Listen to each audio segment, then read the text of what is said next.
Hallo und herzlich willkommen zu unserem Workshop-Video für die wasserdichte Verbindungsdose von Spelsberg, die ABOX XT. Ich möchte euch heute deren elektrische Installation in 3 einfachen Schritten zeigen. Verdrahten, vergießen, fertig!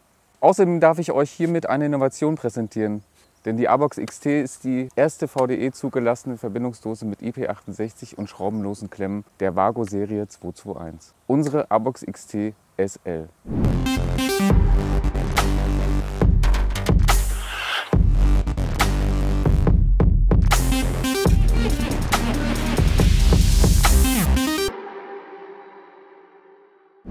Wie ihr sehen könnt, sind wir heute nicht in der Werkstatt, sondern wie es sich für ein Produkt zum Einsatz in extremen Bedingungen gehört, auch in einer extremen Situation. Wir stehen hier draußen im Garten eines Kollegen und hier soll nun ein neuer Brunnen installiert werden. Installationen von elektrischen Leitungen sind oftmals auch an Orten erforderlich, die erschwerte Rahmenbedingungen aufweisen, zum Beispiel Überschwemmungsgebiete oder Areale im Erdreich. Hier kommt es auf eine Verbindungsdose an, die wasserdicht ist und somit zuverlässig die Funktionstüchtigkeit der elektrischen Verbindung gewährleistet. Die ABOX XT sorgt vor genau diesem dauerhaften Schutz. In solchen extremen Anwendungsbereichen trotzen die Verbindungsdosensets der ABOX XT-Reihe dank des Verschlussverfahrens im Extremfall sogar stehendem Wasser. Das wurde für ganze 168 Stunden in 15 Metern Wassertiefe vom VDE ausgiebig getestet. So, wir haben hier also folgendes Szenario. Es gibt ein spannungsfreies Erdkabel mit 5 x 2,5 Quadrat und es soll eine Brunnenpumpe angeschlossen werden. Dafür werde ich das Versorgungskabel mit 3 x 2,5 Quadrat abzweigen. Doch bevor ich die Klemme bestücke, bereite ich die Dose vor und dafür entferne ich das Zubehör. Dann öffne ich alle benötigten Ausschlagmembranen für die Leitungseinführung und die 2 Öffnungen für das Vergießen.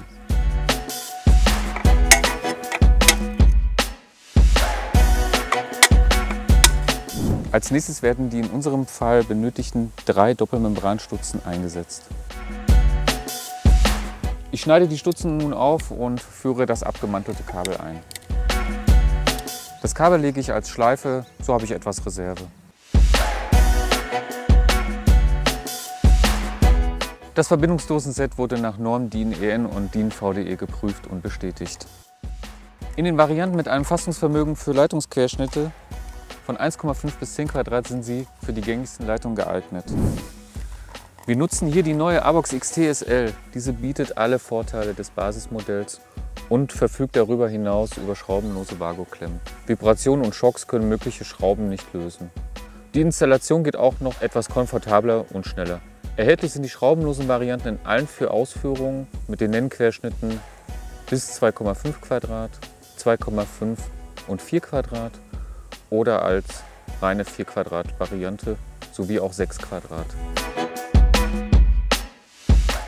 Nun ist alles verdrahtet, dann kommt der Deckel drauf.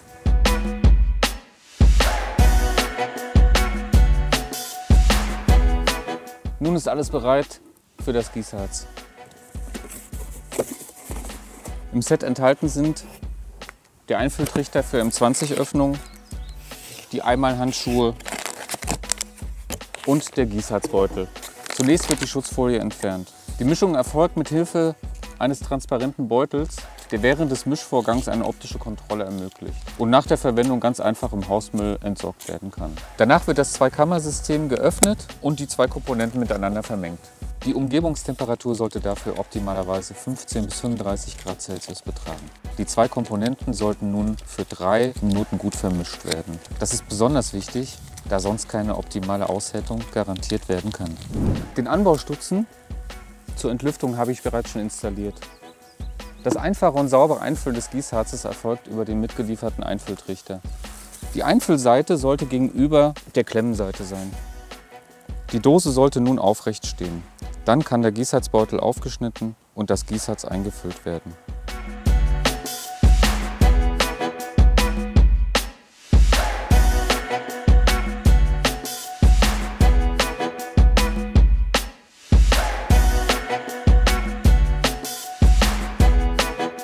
Nach Ende der Gelierzeit entferne ich noch schnell den Trichter und den Anbaustutzen, welchen wir zur Entlüftung verwendet hatten. Zu guter Letzt nehme ich noch die 2 Verschlussstopfen, die im Set enthalten waren, und verschließe unsere Box. und habe nun erreicht, dass ich nach dem Verschließen die gesamte Elektroinstallation vor Feuchtigkeit und Eindringen anderer Fremdkörper zuverlässig geschützt habe. Die Installation der ABOX XT-SL ist nun abgeschlossen und jetzt wollen wir testen. Machst mal die Sicherung rein und schaltest mal an. Super! Funktioniert, klasse! Das Tolle an der ABOX XT ist, die Vergussmasse, also das Harz, bleibt nach der Installation dauerhaft elastisch, sodass die Verbindungsdosen wieder geöffnet werden können und auch Messungen durch das Gießharz möglich sind. Das Gießharz lässt sich vollständig entfernen, um nachträglich Änderungen an der Verdrahtung vornehmen zu können. Um nach einer Änderung den IP-Schutz wiederherzustellen, gibt es die Gießharzbeutelsets als Zubehör direkt im Handel. Übrigens, die komplette Installationsanweisung findet ihr in jedem Paket auf dem Umschlag des Gießharzbeutels. Und alle weiteren Informationen zu den verbauten Produkten findet ihr in den Links in der Beschreibung. Das war's auch schon für heute. Ich schaufel jetzt noch den Schacht zu und sage bis zum nächsten Mal.